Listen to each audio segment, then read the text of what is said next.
Love FM. Ravi ने मेहनत तो बहुत की, लेकिन हर जगह फेल होता रहा। हर तरफ ताने, सपनों में भी रिजेक्ट हो रहा था। लेकिन फिर पिंटू के आइडिया से रवि बना पति ऑन रेंट। कभी किसी के एक्स को जलाना तो कभी किसी के पति से पीछा छुड़ाना।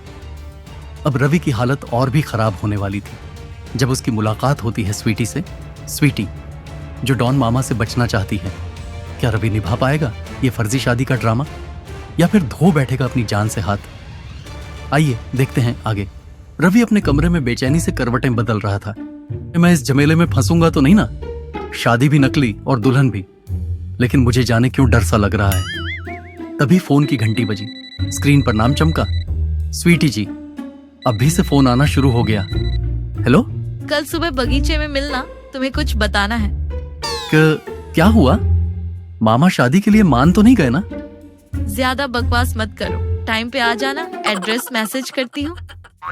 हल्की धूप फैली हुई थी और बगीचे में स्वीटी पहले से ही बैठी थी। रवि धीरे धीरे आया, लेकिन उसे डर भी लग रहा था क्योंकि इस बार जान का सवाल था। तुमने यहां बुलाया, लेकिन पहले कंफर्म करो, कोई बंदूक लेकर तो नहीं खड़ा? डरपोक कोई नहीं है।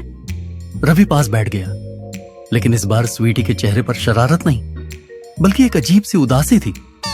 रवि, मुझे पता है तुम्हें लग रहा होगा कि मैं पागल हूँ जो तुमसे शादी का नाटक करवा रही हूँ। मुझे भी ऐसा ही लग रहा है। इतनी सुंदर हो, कोई भी शादी करेगा तुमसे? स्वीटी की आंखों में हल्की नमी थी। चुप करो, सुन तो सही। मेरे मम्मी पापा इस दुनिया में नहीं है। जब मैं छोटी थी तब एक एक्सीडेंट में उनका देहांत हो गया। तब से मेरे मामा ने ही मुझे पाला है। ओह सॉरी यार, मुझे नहीं पता था। मामा बुरे नहीं हैं, लेकिन उनका मानना है कि औरत का असली घर उसका ससुराल होता है। वो चाहते हैं कि मेरी शादी हो जाए और मैं आराम से रहूं। पर तुम शादी क्यों नहीं करना चाहती? क्योंकि मुझे अपनी जिंदगी खुद बनानी है। मैं विदेश जाकर आगे की पढ़ाई करना चाहती हूँ, अपने पैरों पर खड़ा होना चाहती हूँ। तो इसमें दिक्कत क्या है? दिक्कत ये है कि मामा मुझे जबरदस्ती एक अय्याश गुंडे से शादी करवाना चाहते हैं। क्या? अबे कोई शरीफ लड़का नहीं मिला? नहीं, वो गुंडा बहुत पैसा वाला है और मामा को लगता है कि उसके साथ मैं जिंदगी भर आराम से रहूंगी। पैसे वाले तो बहुत हैं, पर गुंडे से शादी? ये तो जबरदस्ती वाली गॉडफादर लव स्टोरी हो गई। मुझे किसी के पैसों की भूख नहीं है। मैं खुद अपने दम पर कुछ बनना चाहती हूँ, लेकिन मामा मेरी बात सुनने को तैयार ही नहीं है। तो फिर ये ड्रामा क्यों?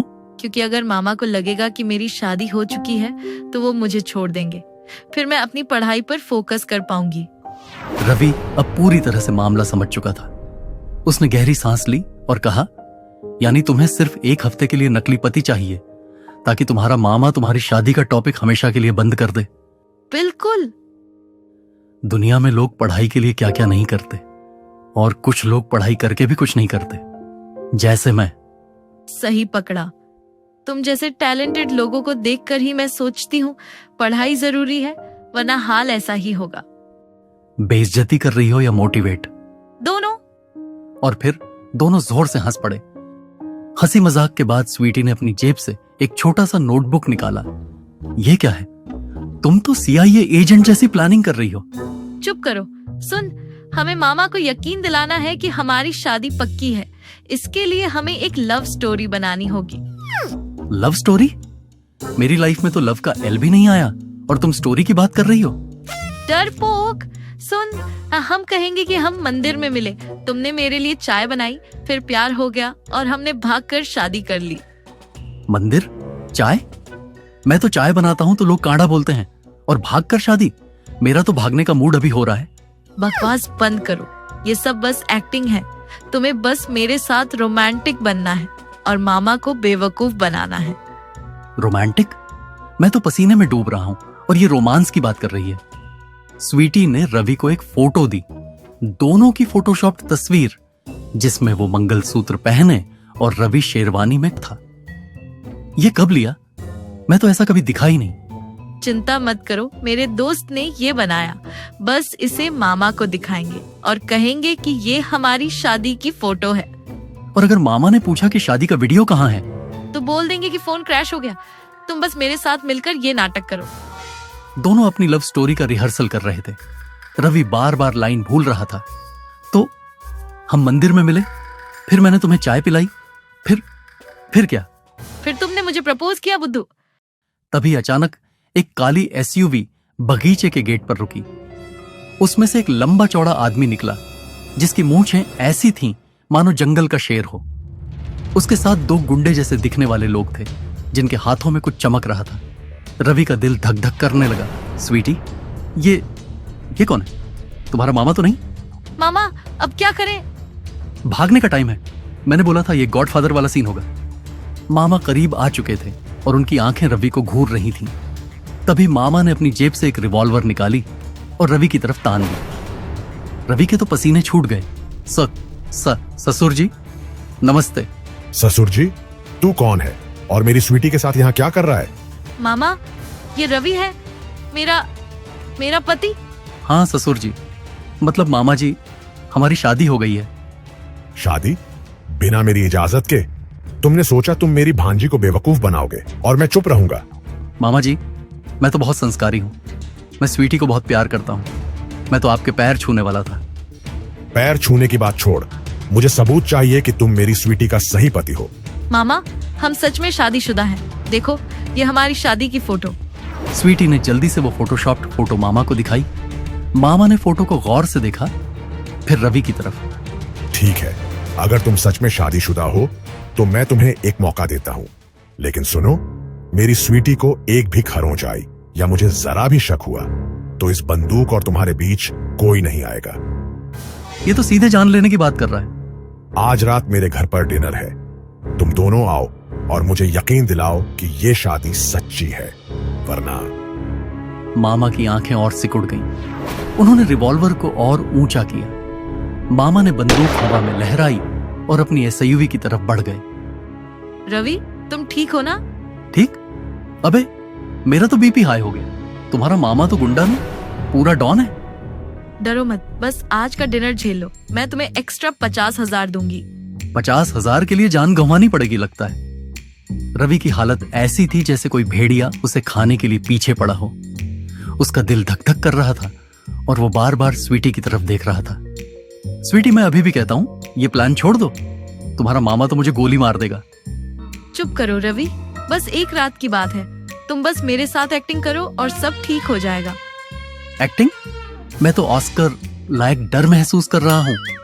मामा का घर किसी महल से कम नहीं था। बाहर दो गुंडे जैसे लोग खड़े थे जो रवि को घूर रहे थे। रवि ने स्वीटी का हाथ और कसकर पकड़ लिया, जैसे वो डूबता हुआ तिनका पकड़ रहा हो। अरे, इतना डर मत करो। मामा को बस यकीन दिलाना है कि हम शादीशुदा हैं। यकीन? तुम्हारा मामा तो ऐसा लगता है जैसे मेरी आत्मा को स्कैन कर लेगा। लो बेटा स्वीटी, और ये जो भी है रवि, खाना शुरू करो। हाँ मामा जी, मतलब ससुर जी, खाना बहुत अच्छा लग रहा है। स्वीटी ने रवि को चुपके से टहोका मारा, जैसे कह रही हो, ज्यादा बकवास मत करो। खाने की शुरुआत हुई। रवि ने एक रोटी तोड़ी, लेकिन उसका हाथ कांप रहा था। हर बार जब मामा की नजर उस पर पड़ती, उसे लगता जैसे बंदूक अब उठने वाली है। स्वीटी ने बात शुरू करने की कोशिश की। मामा, आपने तो आज पूरा दावत सजा दी है। इतना खाना तो मेरी शादी में भी नहीं था। हाँ, शादी, वही शादी जिसके बारे में मुझे कुछ पता ही नहीं। क्या बात है दामाद जी, इतना पसीना क्यों छूट रहा है? हाँ मामा जी, बस गर्मी थोड़ी ज्यादा है। मामा, रवि को बस आपसे मिलकर थोड़ी घबराहट हो रही है।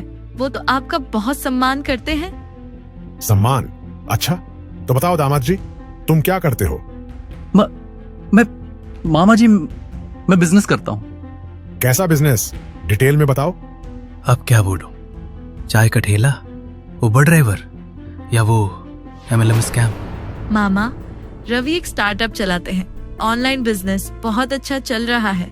Online business? क्या बेचते हो और कितना कमाते हो? वो मामा जी, हम सर्विसेज बेचते हैं, मतलब लोगों की मदद करते हैं। सर्विसेज? कैसी सर्विसेज? मेरी स्वीटी को धोखा देने वाली सर्विसेज तो नहीं? नहीं मामा जी, मैं स्वीटी को बहुत प्यार करता हूँ। मैं तो मामा, रवि का बिजनेस अभी नया है, लेकिन वो बहुत मेहनती है। और हमारी शादी प्यार की है।